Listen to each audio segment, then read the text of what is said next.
Hello বন্ধুরা, তোমার সকলকে স্বাগতম তোমাদের চ্যানেল WB প্রাইভেট টিউশনে। তো আজকের এই ভিডিওতে আমরা মাধ্যমিক 2024-25 পর্ষদ প্রদত্ত টেস্ট পেপারে তোমাদের যে 385 নাম্বার পেজে 385 যে অঙ্কের প্রশ্নপত্র রয়েছে, এই প্রশ্নপত্রের আমরা 1-এর 2-এর এবং 3-এর দাগের প্রশ্নের উত্তর নিয়ে আজকের এই ভিডিওতে আমরা আলোচনা করব। তো চলো ভিডিও শুরু করা যাক। দেখো এখানে 1-এর দাগে বলছে নিম্নলিখিত প্রশ্নগুলি প্রতিটি ক্ষেত্রে সঠিক উত্তরটি নির্বাচন করো। 1-এর দাগে বলছে কোনো মূলধন 10 বছরের দ্বিগুণ হলে বার্ষিক সরল সুদের হার, 4টে অপশন রয়েছে এখানে। কিভাবে করবে দেখে নাও। ধরি আসল পি সমান x টাকা, তাহলে সুদ আসল কত হবে? এ ডবল হবে, দ্বিগুণ হয়েছে মানে 2x হলো। তাহলে আসল জানি কত, আসল পি মানে হচ্ছে x টাকা আর সুদ আসল এ মানে হচ্ছে 2x টাকা। তাহলে এখান থেকে যদি আমরা সুদ আসল থেকে যদি আসল বাদ দিই তাহলে কি হবে? সুদ পাবো আমরা। তাহলে সেটা সুদ আই সমান কি হবে? 2x মাইনাস x টাকা সমান হচ্ছে x টাকা। এবার আমরা ফর্মুলাটা কি জানি? I is equal to PRT/100। সরল সুদের ক্ষেত্রে ফর্মুলাটা হচ্ছে I is equal to PRT/100। I মানে হচ্ছে সুদ কত, x টাকা বেরিয়েছে, x বসালাম, সমান P মানে হচ্ছে কি ধরেছিলাম আসল, P টাকা মানে x টাকা ধরেছি। আর এখানে দেখো আর বের করতে হবে আমাদের, আর রাখলাম। আর T মানে হচ্ছে 10 বছর, দেখে নাও 10 বছর বলে সময়, তা T এ যায় 10 বছর বাই 100। তাহলে x কাটলো আর শূন্য একটা কাটলো, তাহলে আর কত হবে? আর সমান হচ্ছে 10%। অপশন নাম্বার 20 সঠিক উত্তর হবে। নেক্সট প্রশ্ন দেখো পরেরটা কি বলছে। 2-এর দাগের প্রশ্ন বলছে x² minus 7x plus 3 is equal to 0 সমীকরণের বীজদ্বয়ের গুণফল। বীজদ্বয়ের গুণফল চেয়েছে। বীজদ্বয়ের গুণফলের ফর্মুলা কি? বীজদ্বয়ের গুণফল যে আছে আলফা ইন্টু বিটা, যদি দুটো বীজ আলফা বিটা হয় তাহলে আলফা এবং বিটা হয়, তাহলে আলফা বিটা জানতে চেয়েছে। তাহলে বীজদ্বয় মানে যে ফর্মুলাটা কি? C/A। ফর্মুলা হচ্ছে C/A। আর আমাদের সমীকরণটা দেওয়া আছে দেখো এখানে, x² minus 7x plus 3 is equal to 0। এটা সমীকরণটা দেওয়া আছে। আর আমরা তুলনা করবো কার সঙ্গে? ax² plus bx plus c is equal to 0। তাহলে এখান থেকে দেখো আমাদের c চাই। c মানে হচ্ছে দেখো কি আছে? 3। আর a মানে কি? x² এর সহগ কি আছে? কিছু নেই মানে 1 আছে, তাহলে 3/1 মানে 3। উত্তর হবে 3। সঠিক উত্তর হবে 3। Option number C. -3 কিন্তু হবে না, 3 হবে। নেক্সট প্রশ্ন পরেরটা বলছে 3-এরটা। ও কেন্দ্রীয় বৃত্তের AB ও CD ব্যাস জ্যা দুটি দৈর্ঘ্য সমান, কোণ A ও B সমান 60 ডিগ্রি হলে কোণ C ও D এর মান হবে। দেখো ত্রিভুজ একটা বৃত্ত রয়েছে, এই বৃত্ত দুটো জ্যা AB আর CD। তাহলে এখান থেকে বলেছে যে এখান থেকে কোণ COD, কোণ এটা ও মান COD এই কোণে জানতে চেয়েছে। দেখো একটা কথা বলছি এখান থেকে, যে এখানে তোমাদের 1 নম্বরের প্রশ্ন কিন্তু এটা। তাহলে এখানে দেখো ত্রিভুজ AOB আর COD, তাহলে এই যে দুটো ত্রিভুজ রয়েছে এটা পরস্পর সর্বসম। কারণ কি? কারণ দেখো এদের যে ব্যাসার্ধ দৈর্ঘ্য মানে এই যে CD CO সমান OB হবে। কারণ কি? একই বৃত্তের ব্যাসার্ধ। একইভাবে AO আর OD সমান হবে, এটা হচ্ছে ব্যাসার্ধ। আর এখানে কোণ দুটো সমান হবে, কারণ হচ্ছে পরস্পর ছেদ করেছে। তো এখানে সর্বসম মানে কি? তার প্রত্যেকটা কোণ সমান হবে। তাহলে এখান থেকে COD সমান কত হবে? 60 ডিগ্রি। এটা তোমাদের 1 নম্বরের প্রশ্ন, তাই এটা করে না দেখালেও হবে। কিন্তু যদি এটা 2 নম্বরের আসতো তাহলে কিন্তু তোমাদের করে দেখাতে হতো। এটা অপশন হবে B, 60 ডিগ্রি। নেক্সট প্রশ্ন পরেরটা বলছে 4-এরটা। দুটি লম্ববৃত্তাকার শঙ্কুর আয়তনের অনুপাত 1:4 এবং তাদের ভূমিতলের দৈর্ঘ্যের দৈর্ঘ্য অনুপাত হচ্ছে 4:5 হলে তাদের উচ্চতার অনুপাত কত? 4টে অপশন রয়েছে এখানে। আগে আমাদের জানতে হবে যে লম্ববৃত্তাকার শঙ্কুর আয়তনের ফর্মুলা কি। লম্ববৃত্তাকার শঙ্কু এখানে বলেছে আয়তন জানতে চেয়েছে। দেখো প্রথম যে শঙ্কু আছে তার ক্ষেত্রে ফর্মুলা হবে 1/3 পাই r1 স্কয়ার h1। ফর্মুলাটা হচ্ছে 1/3 পাই r স্কয়ার h। তা প্রথম ক্ষেত্রে আমরা এটা কি নেবো? প্রথম শঙ্কুর ক্ষেত্রে r1 h1 আর দ্বিতীয় ক্ষেত্রে r2 h2। এদের অনুপাত বলে দিয়েছে কত? 1:4 বলে দিয়েছে। দেখো তাই 1/4 লিখলাম। 1/3 pi r1 square h1 by 1/3 pi r2 square h2 is equal to 1/4। 1/3 কেটে গেল, পাই কেটে গেল, রইল কি r1/r2 the whole square into h1/h2 is equal to 1/4। তাহলে r1/r2 দেওয়া আছে, এখানে দেখো অনুপাতটা দেওয়া আছে কত, 4/5। 4/5 পুট করবো আমরা, 4/5 square into h1/h2 is equal to 1/4। তাহলে এখানে 4 4 16 আর 5 5 25। তাহলে এখান থেকে ইন্টু আর h1/h2 ইজ ইকুয়াল টু 1/4। এবারে দেখো এটা গুণ আছে, 16/25টা গুণ আছে h1/h2 সঙ্গে, এটা যদি ডান দিকে যায় ভাগ হয়ে যাবে, তাহলে এটা উল্টে যাবে। উত্তর তাহলে কি হবে, h1/h2 is equal to 1/4 into 25/16। 16/25টা উল্টে গিয়ে 25/16, তাহলে উপরে হচ্ছে 25 একে 25 আর 4 16 64। উত্তর 25:64। অপশন নাম্বার ডি সঠিক উত্তর হবে। নেক্সট প্রশ্ন বলছে 5-এরটা, tan alpha plus cot alpha is equal to 2 হলে tan 13 alpha plus cot 13 alpha এর মান কত? দেখো tan alpha plus cot alpha is equal to 2, তো tan আলফা যা tan আলফা, cot মানে হচ্ছে 1/tan আলফা, কারণ আমরা জানি tan theta is equal to 1/cot theta আর cot theta is equal to 1/tan theta. তাহলে এখান থেকে cot আলফার জায়গায় লিখলাম 1/tan alpha is equal to 2, লসাগু করলাম, tan আলফা লসাগু হলো, তাহলে কোনাকুনি গুণ করে tan square alpha plus 1 is equal to 2। এবার দেখো tan স্কয়ার আলফা প্লাস 1 আর এটা যদি নিচে কিছু নেই মানে 1 আছে, গুণ হয়ে কি হবে 2 tan আলফা। এখান থেকে tan স্কয়ার আলফা আর 2 tan আলফাটাকে আমরা বাম দিকে নিয়ে এলাম, প্লাস ছিল মাইনাস হয়ে গেল, প্লাস 1 ইজ ইকুয়াল টু 0। এটা হচ্ছে a square minus a minus b তার হোল স্কয়ার ফর্মুলা। তাহলে এখান থেকে কি হবে, এটা হবে tan আলফা মাইনাস 1 তার whole square is equal to 0, কারণ এটা হচ্ছে a মাইনাস b তার whole square formula, a square minus 2ab plus b square. এখানে a মানে হচ্ছে tan আলফা আর b মানে হচ্ছে 1। তো এখান থেকে দেখো আমরা কি করলাম, tan alpha minus 1 is equal to 0, tan alpha is equal to 1 বেরিয়েছে। এবার যেটা দিয়েছে দেখো বের করতে হবে কি, দেখো এটা বের করতে হবে, tan 13 আলফা প্লাস cot 13 আলফার মান বের করতে হবে।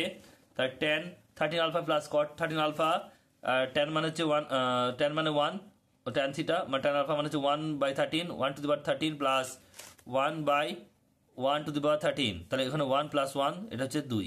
একটা জিনিস মনে রাখবে, এখানে যদি এই ভ্যালুটা চেঞ্জ করে দেয়, এটা যা ইচ্ছা করুক কিন্তু তোমাদের উত্তর কিন্তু 2 হবে। এরকম টাইপের অঙ্ক পড়ে ভ্যালুগুলো চেঞ্জ করে দেয়, এটা 19 করে দেয়, 17 করে দেয়, যাই করুক তোমাদের কিন্তু উত্তর 2 হবে, কারণ 1-এর পাওয়ারে যাই থাক সেটা একই হবে। তো এটা তোমাদের মনে রাখবে, এই চেঞ্জ ভ্যালুগুলো পাওয়ারটা চেঞ্জ করে দেয়। 13 আছে, এটা 9 করতে পারে, 3 করতে পারে, যা ইচ্ছা করতে পারে, তোমরা মনে রাখবে উত্তর তোমাদের 2 হবে। তাহলে উত্তর কত হবে, এটা অপশন নাম্বার বি 2। নেক্সট প্রশ্ন বলছে দেখো 6-এরটা, x1, x2, x3 dot dot x10 রাশিগুলির গড় হচ্ছে 20। তাহলে x1 plus 4, x2 plus 4, x3 plus 4 dot dot x10 plus 4 রাশিগুলির গড় কত হবে? দেখো গড় দেয়া আছে, তার মানে কি এখান থেকে দেখো x1 plus 4, x2 plus 4, x3 dot dot x10 plus 4/10 গড় বের করলাম। তাহলে এখান থেকে যদি x1, x2, x3 একসঙ্গে নিয়ে নিই, আর এখানে দেখো 4 কমন নিলে এখানে কিন্তু 10 পড়ে থাকবে, 4 10 40, 10 পড়ে থাকবে। তাহলে একবার কি লিখতে পারি আমরা, এই পুরোটা ধর একটা 10 করবো, প্লাস এটা 4 ইন্টু 10 40/10 করবো।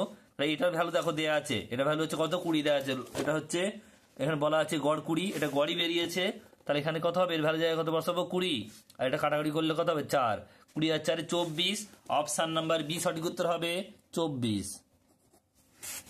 নেক্সট অঙ্ক পরেরটা কি বলছে দেখে নাও,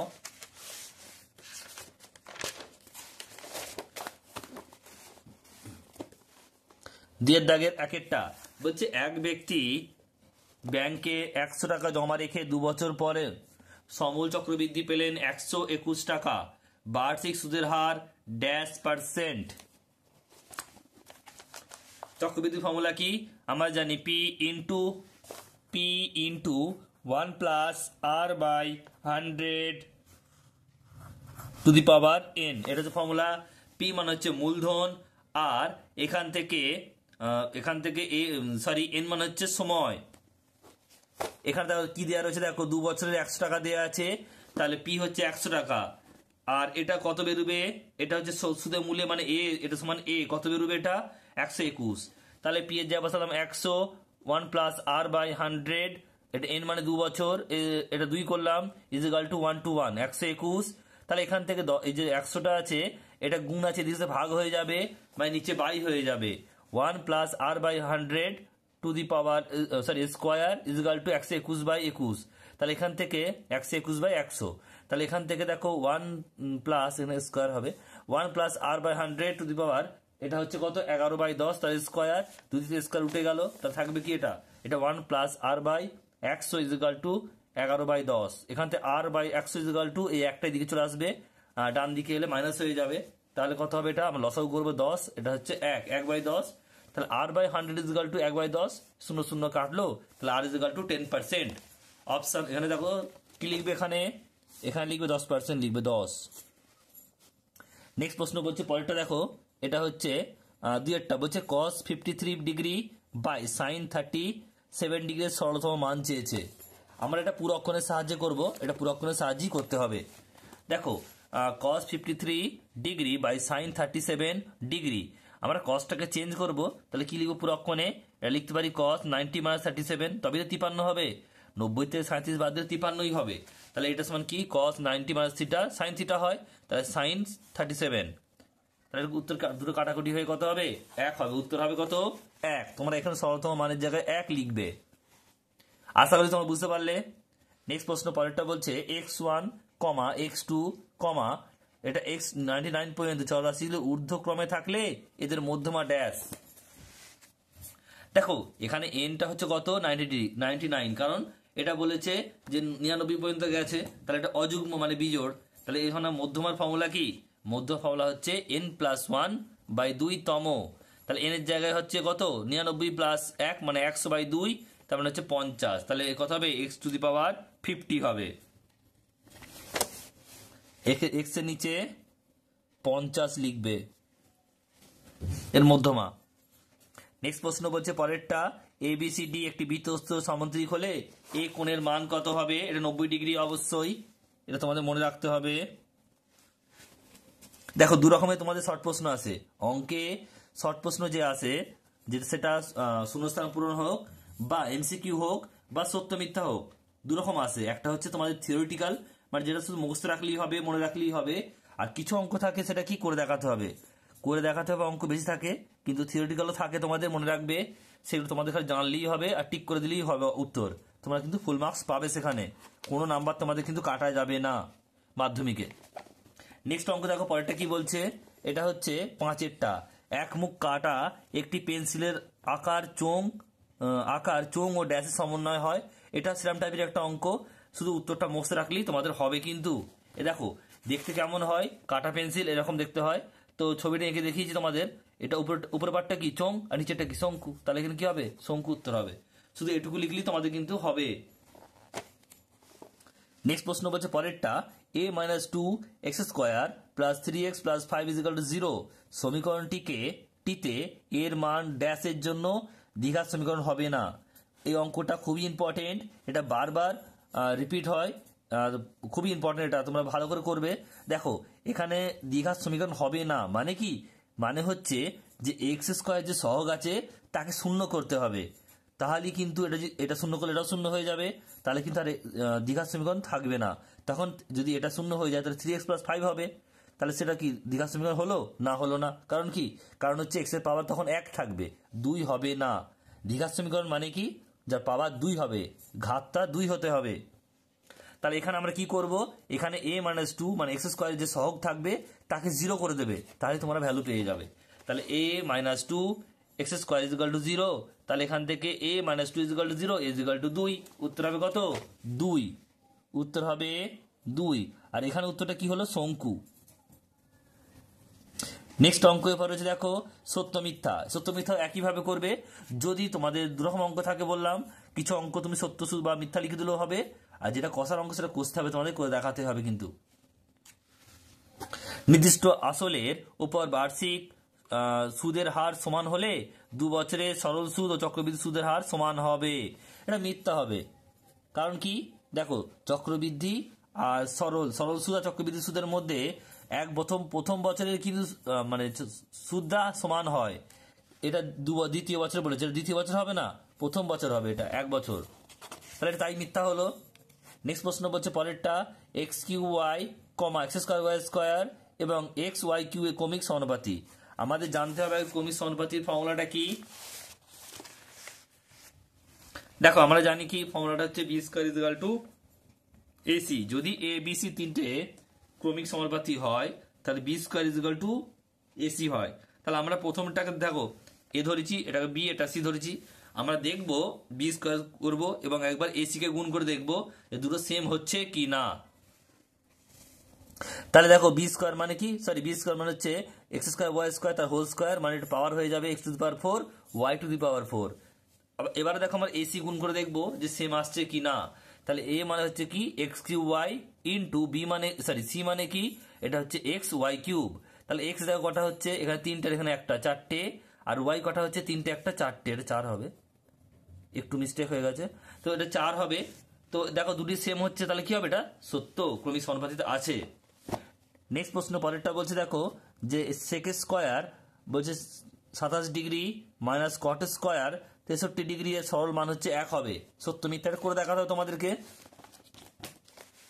সেক square 27 degree minus cot square 63 degree, তার এখান থেকে sec square 27 degree minus cot square কি লিখতে পারি, কট স্কোয়ার 90 মাইনাস 27 ডিগ্রি 63 কে লিখেছি, তাহলে ট্যান স্কোয়ার থিটা হবে, ট্যান স্কোয়ার 27, তাহলে এটা সমান কত 1, এটা হচ্ছে formula.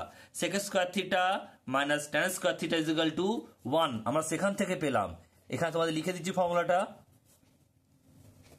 Sec square theta minus tan square theta is equal to 1, এটা তোমাদের ফর্মুলায় রয়েছে।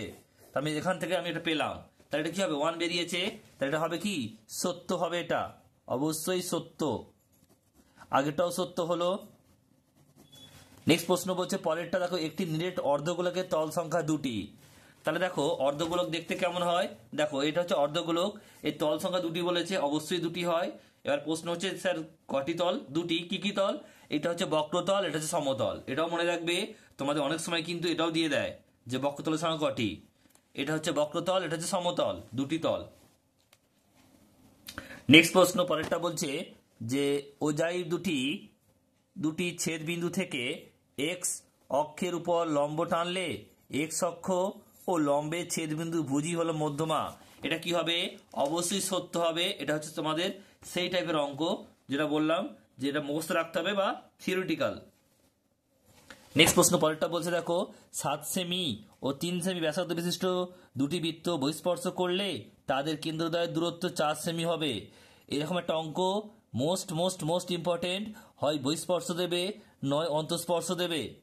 মনে রাখবে যে এখানে বলছে দেখো আমি এটা তোমাদের করে দেখাচ্ছি, এটা তোমাদের লজিকটা মনে রাখবে যে 7 সেমি আছে একটা ব্যাসার্ধ, আর একটা হচ্ছে কি বহিঃস্পর্শ আছে, একটা হচ্ছে এটা হচ্ছে 7 সেমি এটা, আর একটা 3 সেমি এটা 3 সেমি।